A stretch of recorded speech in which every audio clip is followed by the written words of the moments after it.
After leaving Vienna, and long before you come to Budapest, the Danube enters a region of singular loneliness and desolation, where its waters spread away on all sides, and the country becomes a swamp for miles upon miles, covered by a vast sea of willow bushes. Now, in high flood, this great acreage of sand and willow-grown islands is almost topped by water. But in normal seasons, the bushes bend and rustle in the winds. Now, they never attain the dignity of trees, these willows. They have no rigid trunks. They remain bushes with rounded tops and soft outline, swaying on slender stems that answer to the least pressure of the wind, supple as grasses, and so continually shifting that they sometimes give the impression that the entire plain is alive. Happy to slip beyond the control of its banks, the Danube here wanders at will, tearing at its sandy edges, carrying away masses of shore and willow clumps, and forming new islands which shift daily in size and shape. This fascinating part of the river's life begins soon after leaving Pressburg, and my companion and I, in our Canadian canoe with gypsy tent and frying pan on board, reached it on the crest of a rising flood in mid-July. We entered the land of desolation on wings, and in less than half an hour there was neither boat nor fishing hut nor red roof nor any other sign of human beings within sight. The sense of remoteness, the fascination of this singular world of willow, wind and water instantly laid its spell upon us. We joked that by rights we ought to have held some kind of passport to be there, that we'd come without permission into a separate kingdom of wonder and magic. It was still early in the afternoon, but the wind had wearied us, so we began casting about for a suitable camping ground, and we settled on a sizable island midstream. Landing was anything but straightforward, however. The swirling flood kept carrying us into shore and out again, and the willow branches tore at our hands as we snatched at them to stop the canoe. We'd pulled many a yard of sandy bank into the water, before at length, with a great sideways blow from the wind, we shot into a backwater and beached the bows in a cloud of spray. And then we lay, panting on the sand in the full blaze of a scorching sun, a cloudless sky above us, and an immense army of willow bushes closing in on all sides, shouting, clapping their 1,000 little hands as though to applaud our efforts. What a river, eh? I said to my companion, the Swede. He silently agreed and rolled over for a nap. Now, it was earlier than we usually camped. The sun was still a good hour or two from the horizon. So I let him sleep on the hot sand, and I took a tour of the island. It was less than an acre in extent, a triangle with the apex upstream, a mere sandy bank really, standing 2 or 3 feet above the level of the river. It was too thickly grown with willows to make walking pleasant, but I made the tour. The far end pointed towards the sinking sun, and I stood there for a few minutes and watched the crimson flood bear down upon me. The ground seemed to shake with the rush of it, and the furious movement of the wind-tossed willow bushes increased the curious illusion that the island itself was on the move. From the lower end, away from the sunset, the river looked dark and angry as it poured in and out among the islands, and then disappeared with a huge sweep into the willows, which closed about it like a herd of creatures crowding down to drink. They made me think then of giant sponges sucking up the river into themselves. It was an impressive scene, and as I gazed at it, a singular emotion began to stir within me. Midway in my delight at the wild beauty, there crept unbidden a curious feeling of disquietude. Now, a rising river perhaps always suggests something of the ominous, but I was aware that my uneasiness lay deeper than awe and wonder. Now, it had nothing either directly to do with the tremendous power of the wind. The wind was simply enjoying itself. Nothing rose out of the flat landscape for miles to stop it. And I was conscious of sharing its great game with a kind of pleasurable excitement. So no, this emotion had nothing to do with the wind. In fact, so vague was my distress that it was no easy thing to trace it to any source at all. And yet, the emotion, so far as I could understand it, seemed chiefly to attach itself to the willow bushes. To those acres and acres of willows, crowding, swarming everywhere that the eye could reach, pressing upon the river as though to suffocate it, shouting and contriving in some way or other to represent to my imagination a new and mighty power, a power that was somehow not altogether friendly.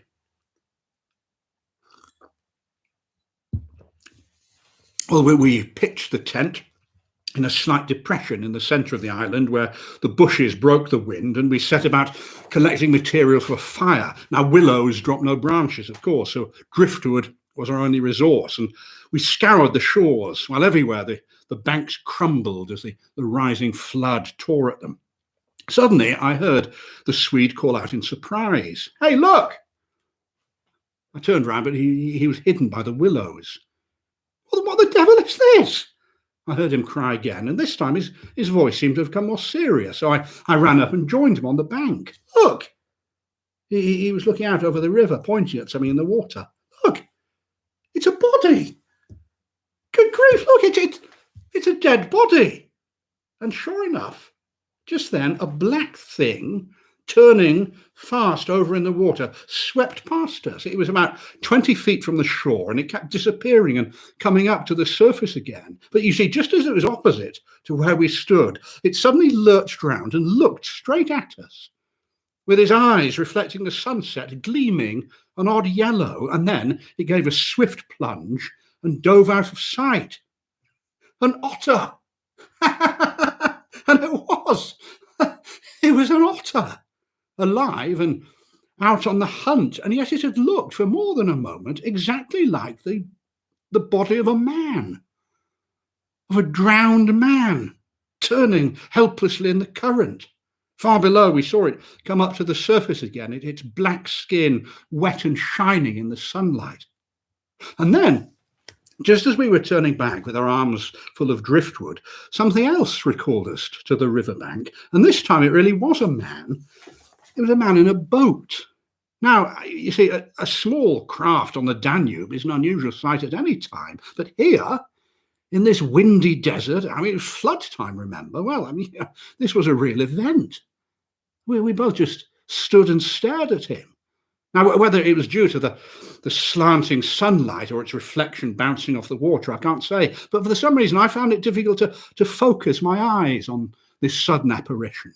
It seemed to be a man, as I said, standing upright in a sort of a flat-bottomed boat, steering with a large oar, and that he was being carried along at a tremendous pace. He appeared to be looking in our direction, and I thought that he was gesticulating at us. Certainly the sound of a voice came across the water, as if he was shouting something, but no single words could be made out in the wind. "He's crossing himself! Look," I said, he's making the sign of the cross." "You're right," said the Swede. He shaded his eyes, and we watched the man as he melted into the sea of willows.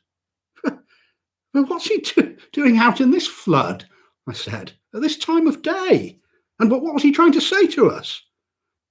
"He probably thought we were spirits," said my companion. "Yeah, these peasants, they believe in all sorts of nonsense, don't they? Fairies and elementals, demons too, probably. He saw our smoke, people on the islands for the first time in his life, and it scared him, that's all."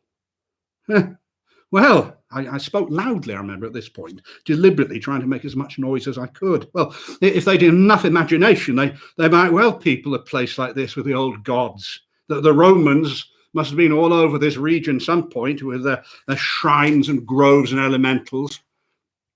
But the subject quickly dropped, and we returned to our camp. I mean, my friend, he was not given to imaginative conversation, and I remember feeling distinctly glad at that moment that he was not so given. His stolid, practical nature seemed a welcome and a comforting thing out there as the night began to fall around us. "The river's still rising," he said when we made it back to the camp. "This island will be underwater in 2 days if it goes on like this." "I don't care about the river," I said. "I just wish this blasted wind had died down." But it didn't. In fact, the wind seemed to grow with the darkness, howling overhead, shaking the willows and falling upon the water in flat, powerful blows, and other curious noises accompanied it sometimes too, like the explosion of heavy guns. It made me think of the sounds that a planet must make as it drives along through space. Although the sky was still clear, and soon after we'd eaten supper, a full bright moon rose and covered the river and the willows with a silvery light. Now that the long day's battle with the wind and the water had tired both of us, and an early bed was the obvious programme, but neither of us made a move for the tent. Instead, we lay on the sand by the fire, peering into the willow bushes and listening to the thunder of the wind and the river. Neither of us spoke more than was necessary. It was almost as though we'd agreed to avoid discussion of the camp and its incidents, and neither the otter nor the boatman, for instance, were mentioned. The human voice, which is always rather absurd amid the roar of the elements, now carried with it something almost illegitimate, it seemed. It was like talking aloud in church or in some place where it was perhaps not quite safe to be overheard. I mean, frankly, the eeriness of the island had touched us both. Untrodden by any other man, it lay on the frontier of an alien world, a world tenanted by willows only, and the souls of willows. And we, in our rashness, had dared to invade it. For the last time, I rose to get some firewood, and when I reached the point where the sun jutted out into the waves, the spell of the place descended upon me with a positive shock this time. I mean, no mere scenery could have produced the effect that I now experienced. I felt certain, you see, that there was something more here. That, in fact, there was something to positively alarm a man, the willows especially. I watched them rustling around our camp like an army, shaking their silver spears ready for an attack. And it became absolutely clear to me at that moment that we were not welcome there. That our presence on that island in the river was resented. For a night's lodging, perhaps we might be tolerated, but for longer, no, no, no. By all the gods of the trees and the wilderness, no. We were not wanted on that island, and the willows were against us. The cry of a night bird overhead sounded, and I nearly lost balance as the piece of bank that I was standing on fell with a great splash into the river. I stepped back just in time, and then I turned and was startled to see the Swede standing in front of me. The roar of the elements had covered his approach. "You've been gone such a long time," he said above the wind. I thought something might have happened to you." But there was a look in his face, you see, that told me far more than his words. And in a flash, I understood the real reason for his coming. The spell of the place had entered his soul too, and he did not like being left alone. "River's still rising," he said. "We'll need to get off first thing in the morning. Lucky our tent's in a hollow," I called back. "Lucky if we get away without disaster," he shouted. And I remember feeling annoyed with him at that moment for putting my own thoughts into words so baldly. Well, we smothered the embers of the fire and turned in. The canoe lay bottom up beside the tent with the 2 paddles beneath her. The provision sack hung from a willow stem, and the dishes were removed a safe distance from the fire, all ready for breakfast. The shaking willows and the buffetings of the wind against our tent were the last things that I remembered as sleep finally came down and covered everything with its soft and delicious forgetfulness. Suddenly, I found myself awake, bleary and confused. I looked at my watch and I saw by the moonlight that it was nearly 4 a.m. And then I opened my eyes with a start of genuine terror. It was unmistakable. Now, it wasn't the sound of the wind that had woken me or the river. It was the slow approach of something on the island. Outside the tent now, there was a sound of multitudinous little patterings. They were too quiet for footsteps. They'd been coming, I realise now, for a long time, and they'd first become audible in my sleep. But as I lay there now, wide awake, I could hear them clearly right outside the tent. And it seemed, too, that something was physically pressing now against the sides of the tent and weighing down upon it from above. Well, surely it was simply the wind, and this pattering was the sound of rain dripping off the willow leaves, or it was spray blown in from the river. My nerves were tingling now, and any idea of sleep had completely fled. So I stuck my head out of the tent, and I saw that there was no spray, and there was no rain, and nothing was approaching. The river had risen considerably, but there was no immediate cause for alarm about that, and everything else was exactly as it had been the night before. The turned over canoe, the paddles underneath it, the provision sack hanging from the tree, and the willows. Of course, the ever-trembling willows. I got up and I went a little out into the bush to see across the river to the farther shore.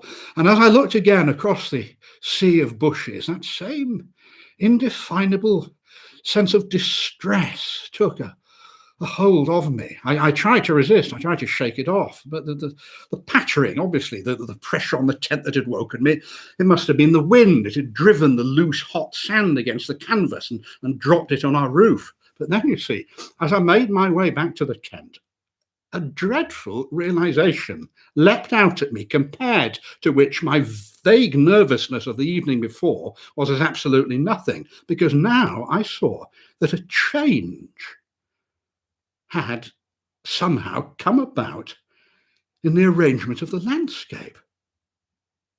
I was certain of this. It wasn't simply that my point of vantage, I was raised on a slight hillock of sand, gave me a different perspective. It wasn't that at all. No, I was certain that a definite alteration had been effected in the relation of the tent to the willows and of the willows to the tent.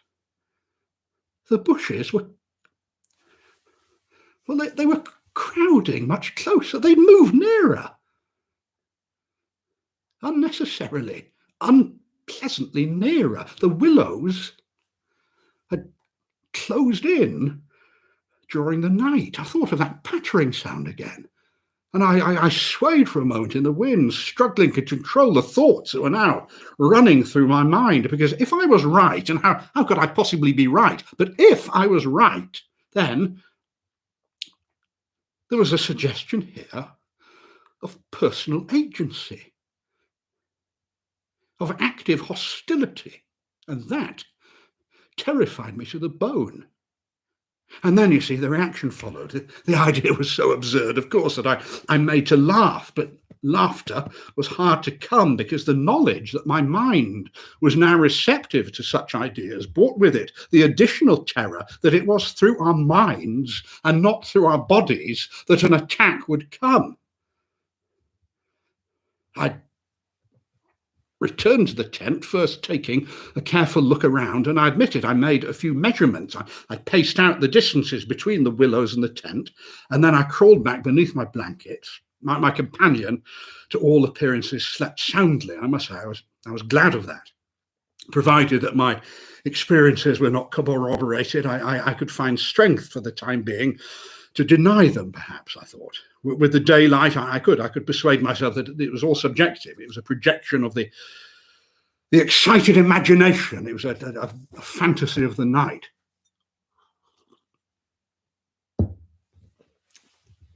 Well, the sun was already high when the Swede shook me awake and announced that the porridge was ready and there was just time to bathe. "River's still rising," he said. "Several islands midstream have disappeared altogether. Our own's much smaller. Is there any wood left?" I said. "The wood in the island will finish in a dead heat tomorrow, I reckon," he said. "But there's enough to last us till then." Oh, the sun was blazing hot in the sky, but the wind hadn't abated one jot. I plunged into the icy water from the western point of the island. It was an exhilarating sensation. The terror of the night seemed to be quite cleansed out of me. And then suddenly, the Swede's words flashed across my mind. "Enough wood to last until tomorrow," he'd said. So he changed his mind. He assumed now that we would stay on the island for another night. Yesterday, he seemed so positive the other way. Over breakfast, he talked incessantly and inconsequentially, but I could tell that there was something up with him now. He changed since the night before. I mean, I hardly know how to describe it now, here to you in cold blood, but at the time, I remember being completely certain that he had become frightened. "We'd better get off sharp in an hour," I said presently, and his answer made me feel very uncomfortable. "If they let us," he said. "What? If who lets us? What, the elements, you mean?" "The powers of this place," he said, "whoever they are. If the gods are here, my friend, they're here if anywhere." "Well, yeah, all right. The elements have always been the true immortals." I laughed as naturally as I could, but he just replied flatly, "We'll be lucky if we get away without further disaster." "What do you mean, further disaster?" I said. "The steering paddle's gone, for one thing." "What?" "And there's a tear in the bottom of the canoe." There was a discernible tremor in his voice now. "What, the boat's damaged?" I said. He nodded and beckoned me to follow him. Well, the canoe lay next to the tent, ribs uppermost, as I'd seen her during the night, and there was the paddle on the sand beside her. "There's only one paddle left," he said, stopping to pick it up. "And look, there's the tear." Oh, I mean, it was on the tip of my tongue to tell him that I had clearly noticed two paddles only a few hours before, but a second impulse made me think better of it. And so I approached the canoe and hell's bells, yes. There was a long, fine rent in the bottom of it where a slither of wood had been taken out. It looked like a sharp rock had eaten down her length. And the hole went right through. I mean, if we'd launched without noticing it, we would have sunk in minutes. "It's an attempt to provide a victim for the sacrifice," said the Swede. "Wasn't there last night?" "Well, we must have scratched her when we landed." I said. The sharp stones along the bottom. And then there's this. He interrupted. He handed me the remaining paddle and he pointed to the blade. And I saw that it was scraped down all over. Really well scraped, as though someone had sandpapered it expertly. And it had been worn so thin that the first vigorous stroke on the water would have snapped it off at the elbow. Well, I mean, one of us must have done this in his sleep, I said. Or maybe it's been filed down by the sand blown against it by the wind. How lucky, said the Swede, turning away from me, that you can explain everything. Yeah, well, yeah, I can, I think, yes. It was the same wind that caught the steering paddle and flung it so near the bank that it fell in with the next lump that crumbled into the water. Hey! I called after him as he walked away with a dismissive gesture. Well, once alone, my first thought was that one of us must have done this in our sleep, and that it was certainly not me. But my second was, I know, how impossible that either of us had done it. That my companion, the trusted friend of a dozen similar expeditions, could have no. And equally absurd was the explanation that this densely practical man had suddenly become insane. And yet, the fact remained that some curious alteration had come over him. He'd become nervous. He was cowed. He was behaving as though he awaited a climax of some kind, a climax that he expected to come soon. I made a hurried examination of the tent and its surroundings, but the measurements that I'd made the night before were unaltered. I did notice, however, for the first time, a number of hollows that had been formed in the sand. They were basin-shaped of various depths and sizes, like miniature craters. Again, it was the winds, no doubt. I set the pitch melting to mend the canoe, but it was clear that even under the best circumstances, the boat was not going to be safe for travelling until tomorrow morning. Presently, the Swede rejoined me, and I drew his attention casually to the hollows in the sand. I know, he said. They're all over the island, but you can explain them too, no doubt. Yes. Little whirlwinds, I suspect. The sand's loose enough to yield, that's all. But he made no reply, and we worked on in silence. Well, I say silence, but you see, I'd look at my companion from time to time, and we were silent ourselves, but he often seemed to be listening to something that I could not myself hear. He'd stop what he was doing, and he'd turn and stare into the bushes, and then up at the sky. Or he'd look out across the water when it was visible through the willow bushes, and sometimes he'd put his hand to his ear and hold it there a moment. At length he spoke. Queer thing about that otter last night, he said. Yeah? Yes, I said. Yeah, it just shows how lonely this place is. Otters are shy little things. I don't mean that, he said. I mean, do you think that it really was an otter? Well, what else could it have been? Well, I saw it before you did, and at first it seemed to me so much bigger than an otter. Yeah, well, perhaps the sunset magnified it or something, I said. He looked at me for a moment. It had such extraordinary yellow eyes, he said. Yeah, well, that was clearly the sun too, I said. Come on, I suppose next you'll wonder if that fellow in the boat was. Yeah, well, I did rather wonder about the man in the boat, yes. I remember thinking at the time, perhaps it wasn't a man. It seemed to rise so suddenly out of the water. Oh, now, come on, look here, I said.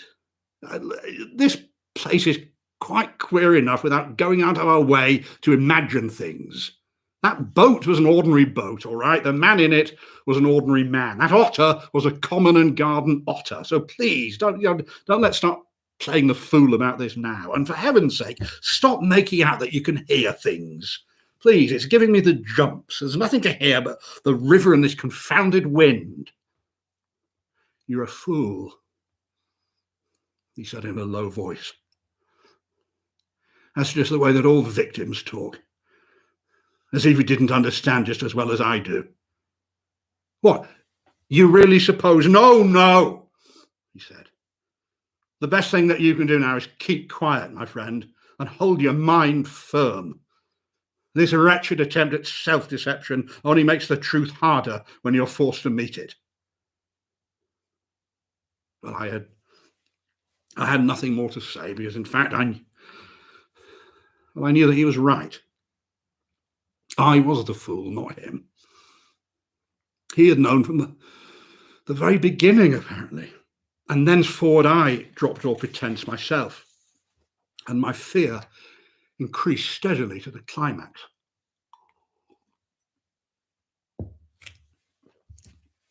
That afternoon, while the canoe dried and hardened, the island grew perceptibly smaller as the banks were torn away with great gulps and splashes. The weather kept fine until about 4 o'clock.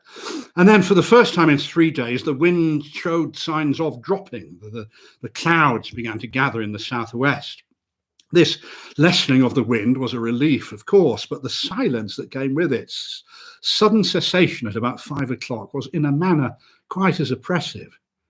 The booming of the river now had everything its own way and filled the air with murmurs, more musical than a wind, but infinitely more monotonous. Under the clouds, the river seemed to grow blacker and the willows to stand more densely together. And somehow, you see, they kept up a sort of independent movement of their own, rustling when no wind was there to stir them and shaking oddly from the roots upwards. I dreaded the approach of night. We'd covered the canoe with a waterproof sheet, and the one remaining paddle had been tied to the base of the tree. From 5 o'clock, I busied myself with the stew pot, and my companion smoked his pipe. No more talk about undesirable things passed between us, and I think his only remarks were about the gradual erosion of the island. But just when the pot was beginning to bubble, I heard his voice calling to me from the bank, where he'd wandered without me noticing. "Hey, come and listen," he said. "See what you make of this." He was holding his hand to his ear, as I'd seen him do earlier. "Do you hear it?" he said. And I listened. And at first I could hear only the deep notes and the hissing of the water. The willows for once were silent and motionless. But then a sound did begin to reach my ears, faintly at first. It was a peculiar sound. It was like the humming of a distant gong. It seemed to come across the darkness from the waste of swamps and willows. It was certainly not the sound of a bell, though, or the hooting of a steamer. No, I can liken it to nothing so much as the sound of an immense gong, suspended far up in the sky. It was soft and musical, repeating this muffled metallic note. My heart quickened as I listened to it. "I've been hearing it all day," said my companion. "This afternoon it came all around the island, but I could never get near enough to locate it. Sometimes it was overhead. Sometimes it seemed to be under the water. Once or twice I could have sworn it wasn't outside at all, but inside me, you know, the way that a sound in the fourth dimension is supposed to come." And I was too puzzled to pay much attention to his words, but I kept listening, striving unsuccessfully to associate it with any known sound that I could think of. Kept changing direction. He was right. It was now coming nearer and then sinking away into the distance. I can't say that it was ominous in itself, because to me it seemed distinctly musical, but it did set going a distressing feeling that made me wish that I'd never heard it at all. "Comes from the willow bushes," said the Swede. "But the wind's dropped," I said. "The willows can hardly make a noise by themselves, can they?" And his answer frightened me. It's because the wind has dropped that we can hear it. It was drowned out before. It's the cry, I believe, of the hang on. I dashed back to the fire, warned by the sound of bubbling that the stew was in danger, but really keen to escape any further conversation. I was dreading that he'd start going on again about the gods or the elemental forces or whatever. And I wanted to keep myself well in hand for whatever might happen later. There was another night to be faced, certainly before we could get away, and there was no knowing what it might bring. Come and break up the bread for the pot, I called to him. He came over slowly and he took the provision sack from the tree. He fumbled inside it. And then in a burst of mirthless laughter, he emptied the contents onto the ground sheet at his feet. There's nothing there, he shouted. There's no bread. They've taken our bread. What? I dropped the ladle and ran up. Everything that the sack had contained lay upon the ground sheet, and there was no bread. The oatmeal too, said the Swede. Look, much less than there was this morning. There's enough for breakfast still, I said irritably, and we can stop it again easily tomorrow afternoon. In a few hours, we'll be miles away from here, unless they claim us for the sacrifice. He dragged the sack into the tent, and I could hear him mumbling indistinctly to himself. Well, the meal that night was, beyond question, a gloomy one. We avoided eye contact and we washed up in silence. But then, once smoking, my mind unoccupied with any definite duties, the apprehension that I'd felt all day became more and more acute. That curious gong-like sound, it became almost incessant. It filled the stillness of the night now, a faint, continuous ringing rather than a series of distinct notes. At one time it was behind us, and then it was in front. Sometimes I fancied it came from the bushes on our left, and then from the clumps on our right. More often it hovered directly overhead with the whirring of wings. Once the sound had come very near, directly over our heads, and was ringing louder than ever, and the Swede suddenly spoke. I don't think a gramophone would show any record of that, he said. I don't know about you, but the sound doesn't come to me by the ears. The vibrations reach me in another manner altogether. They're within me, just precisely how a fourth dimensional sound might be supposed to make itself heard. I made no reply, but he went on. It has that about it which is outside of common experience. It's a non-human sound, by which I mean it is a sound outside humanity. Having rid himself of this indigestible morsel, he thankfully lay quiet. But he had so admirably expressed my own feeling that it was in fact a relief of sorts to have the thought out there. The solitude of that Danube camping place.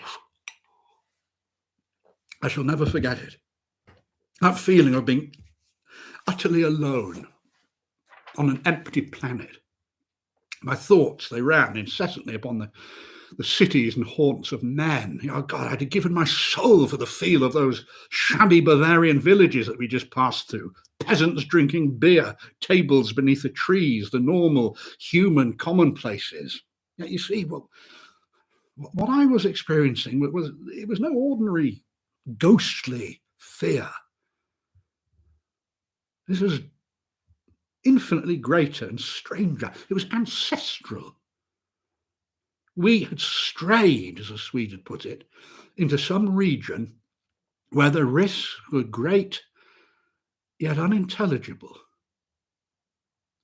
Here, the frontiers of an unknown and hostile world lay close about us. It was a spot held by the dwellers of some outer space, a sort of peephole whence they could spy upon the earth, themselves unseen. It was a point where the veil had worn thin. It's the deliberate, calculating purpose that saps the courage, said the Swede suddenly. Otherwise, imagination could count for a lot. But the paddle, the canoe, the bread. He made other remarks too about the plain determination to provide a victim. But I recognised that this was simply the cry of his frightened soul against a certain knowledge that we were being attacked. Meanwhile, the fire died down, and the darkness came up very close to our faces. Occasionally a stray puff of wind set the willows shivering, but otherwise the only sounds were the gurgling of the river and the humming in the air.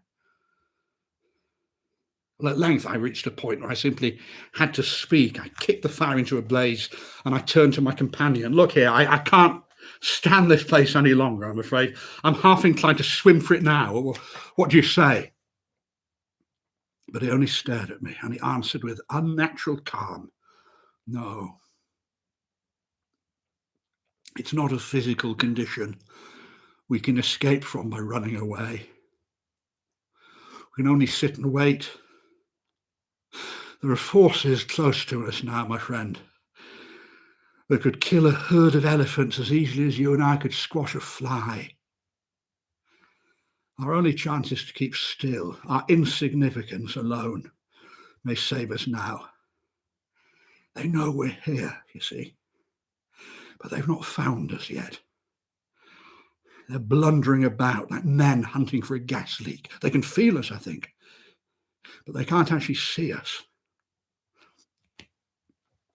We must keep our minds quiet.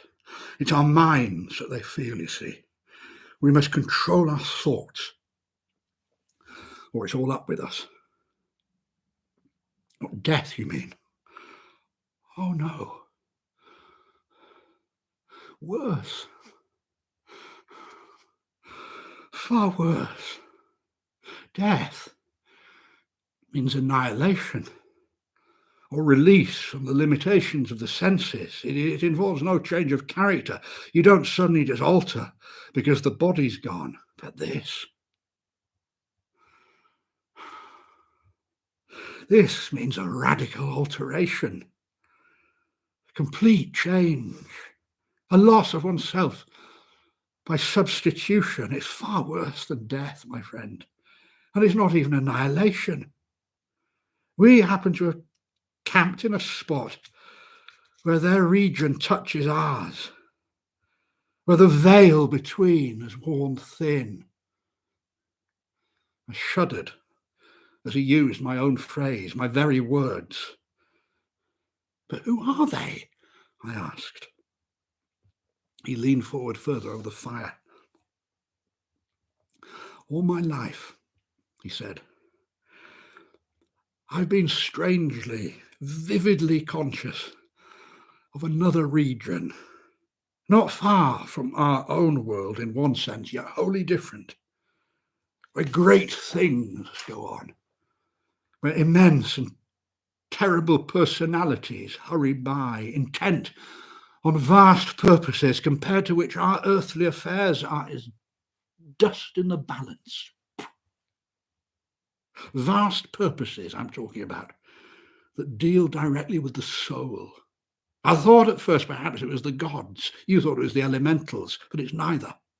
Those would be comprehensible entities, that they have relations with men. They depend upon us for our sacrifice and our worship. But these beings who are about us now, they have nothing to do with men. It's mere chance that their space happens at this spot to touch upon our own. So, what do you propose then? I said. A sacrifice? A victim might distract them until we can get away, just like the wolves stop to devour the dogs and give the sleigh another start. But I see no chance of another victim now. It's the willows, of course. You realize that. The willows, they mask the others, but the others are feeling about for us. If we let our minds betray our fear, we are lost. Well, the expression on his face was something about it told me that he could not be insane. If we can hold out through the night, we may get off in the daylight unnoticed, or at least undiscovered, he said. And what, you really think that a sacrifice would? That gong-like humming at that moment came down very close above our heads, just as I spoke, and my friend raised his hand. Shh. Do not mention them any more than you can help. And do not give them a name. To name is to reveal, and our only hope lies in ignoring them. We must keep them out of our minds at all costs. And I raked the fire to prevent the darkness having everything its own way. I had never longed for the light of the sun as ardently as I longed for it then in the awful blackness of that summer night. The gong-like note hummed noisily for a moment, rising and falling like the wind. What is that? I said. What is that sound? Their world, he said. The humming in their region. The division here is so thin that it leaks through somehow. But if you listen carefully, you'll find it is not above us so much as around us. It's in the willows. It's the willows themselves humming, because here the willows have been made symbols of the forces that are against us. He suddenly thrust his face even closer to mine. The only thing for us to do is to go on as though nothing has happened. Yeah? Follow our usual habits, pretend that we know nothing and notice nothing. Above all, don't think, for what you think happens. All right, I'll try. But one more thing, I said. Those hollows in the ground, those sand funnels, what do you make of them? Please don't ask me that. But you said yourself, no, please don't ask me that. No, I do not put that into words. If you have not guessed it, then I'm glad. Don't even try to guess it. They've put it into my mind. Try their hardest to prevent, oh God. He stopped in horror and he tried to smother the sound of his voice, but I had heard it too. It was a strange new cry now from the darkness, and a sudden drop in the air, as though something had come nearer. Suddenly my friend leapt up and started backing quickly away from the fire, and I instinctively followed him. We must go, he said. After that, we must strike the camp and go down the river without delay. Now! His words were dictated, I could see, by simple abject terror. And then he suddenly hissed, look! Oh, God in heaven! Look! And for the first time in my life, I knew what it was to hear tears of terror in a human voice. He was pointing back towards the fire, which is some 50 feet away now. And as I followed the direction of his finger, my heart lurched, because there, in front of the dim glow of the fire, something was moving. I saw it as though through a veil, like the gauze drop curtain used at the back of a theatre. It was neither a human nor an animal. To me, it gave the impression of being as large as several animals grouped together. It was like horses. It was like 2 or 3 horses together, moving slowly. The Swede expressed it differently. To him, it was shaped like a clump of willow bushes, he said, I remember afterwards. He said, rounded at the top, moving all upon its surface, coiling upon itself like smoke, he said. It's coming this way, he cried. God, they found us!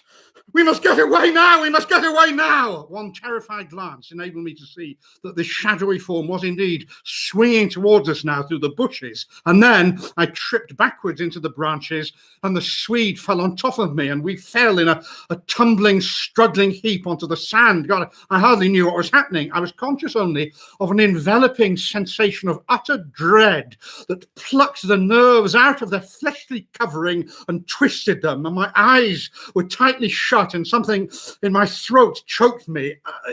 There was a feeling that my consciousness was now extending out into space, and that swiftly gave way to another feeling that I was losing everything and I was about to die. And then an acute spasm of pain shot through me, and I screamed out loud, dimly aware that the Swede had caught hold of my arm and had fallen heavily upon it. How much time passed before I was next aware of anything? I do not know, but I found myself scrambling out of the willow branches, and I saw my companion standing in front of me, holding out a hand to assist me. "You nearly broke my arm in two," I screamed at him. "That's what saved you," he said. I lost consciousness. That's what saved me. It made me stop thinking about them. Between us, we've managed to set them off on a false track somewhere. Listen, the humming has stopped. A silent pause. And then a wave of hysterical laughter seized hold of me and spread to my friend. Great, healing gusts of laughter shook us as we made our way back to the fire. We saw that the tent had fallen over and lay in a tangled heap upon the ground, so we picked it up. And as we righted it, we both tripped several times in the sand. "Look, it's the sand funnels," said the Swede. "And look at the size of them." And sure enough, all around the tent where we had seen these moving shadows were those deep funnel-shaped hollows in the sand, exactly like the ones that we'd seen all over the island, only far bigger and deeper. They were beautifully formed. Neither of us spoke any more after that discovery. We both knew that sleep was the safest thing that we could do, and so we went to bed without further delay.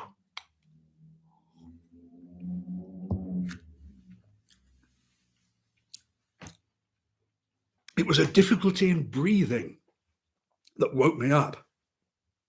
And my first thought was that my companion had rolled on top of me in his sleep. I called out to him and sat up. That sound of multitudinous soft pattering was again outside the tent, and in that instant it came to me that I was surrounded, and I realized that the Swede himself was no longer inside. I dashed out, seized by a dreadful fear for his safety, and the moment that I was out in the open air, I found myself plunged into a torrent of humming. It surrounded me from every quarter. It was intensely loud. The sound seemed to thicken the very atmosphere. I could hardly breathe. I ran frantically around the island, calling my friend, shrieking his name, but you see the willows smothered my voice and the humming muffled it, and the sound only traveled a few feet around me. I plunged through the bushes, tumbling over roots, scraping my face on the branches, and then I came abruptly out upon the island's point, and I saw a dark figure outlined between the water and the sky. It was the Swede. He'd stripped off, and he already had one foot in the river. A moment more and he would have plunged in. Well, I threw myself upon him, flinging my arms around his waist and dragging him back to the shore. He struggled and kicked. He made a noise like the humming himself, and he ranted about going forth to them and taking the way of the water and the wind and God knows what else besides. But in the end, I got him back to the tent, and I flung him breathless down upon the mattress, where I held on to him until the fit had passed. And I think the suddenness with which it went, the fit, coinciding with an equally abrupt cessation of the humming and pattering outside. I think that was almost the strangest part of this whole business, because suddenly he opened his eyes, turned his face to me, and said, for all the world like a frightened child, "My life, my friend. I owe you my life. But it's over now. They found a victim in our place."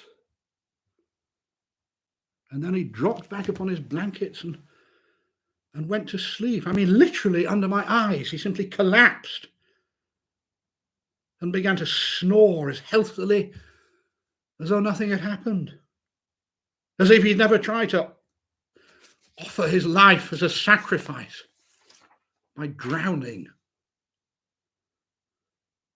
And when the sunlight woke him 3 hours later, he seemed to remember nothing of what he tried to do, and I deemed it wise to hold my peace and to ask no dangerous questions. He woke naturally, as I've said, when the sun was already high, and at once he set about preparing to bathe. I followed him anxiously to the water's edge, but he didn't attempt to immerse himself. He just dipped his head in the water and made some remarks about how cold it was. The river's falling at last, he said. The humming stopped too, I said. He looked up at me and nodded, and I realized then that he remembered everything. It all stopped because, he paused, because they found another victim, I said. He began to look curiously about him. Come on, he said. I think if we look, we can find it. He started off at a run, keeping to the banks, poking with a stick among the sandy bays and backwaters, and I followed him.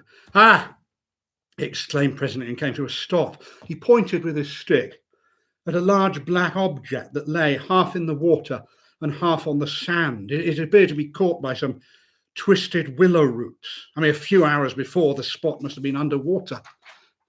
See, he said when I caught up with him, and when I peered over his shoulder, I saw that what he was pointing at was the lifeless body of a man. It was a corpse. The face was hidden in the sand, and the current had torn away much of the clothing from the body so that the neck and part of the back lay bare. The victim, said the Swede.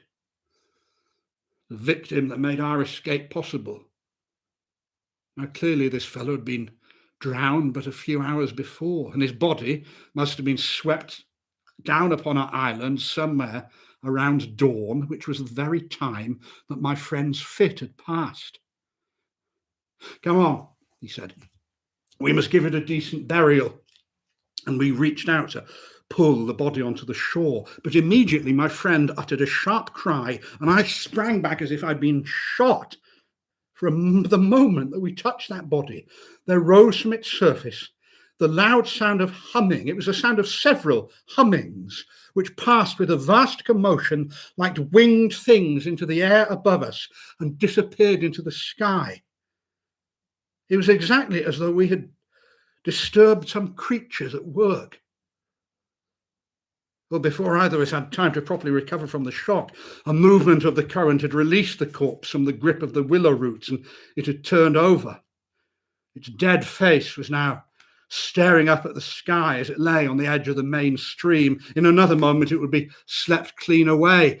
The Swede started to save it, saying something about giving it a proper burial. And then he dropped to his knees with a cry and covered his eyes with his hands. I was beside him in an instant, and I saw exactly what he had seen. Because just as the body swung around to the current, the face and chest turned full towards us, and it showed plainly how the skin and the flesh were indented with small hollows, beautifully formed, like miniature craters, exactly the same in shape and kind to the sand funnels that we had seen all over the island and beside our tent. It's their mark! My companion cried in horror. That is their awful mark! And when I turned my eyes again to the river, I saw that the current had done its work. The body had been swept into midstream and was already beyond our reach. It was turning over and over on the waves, like an otter.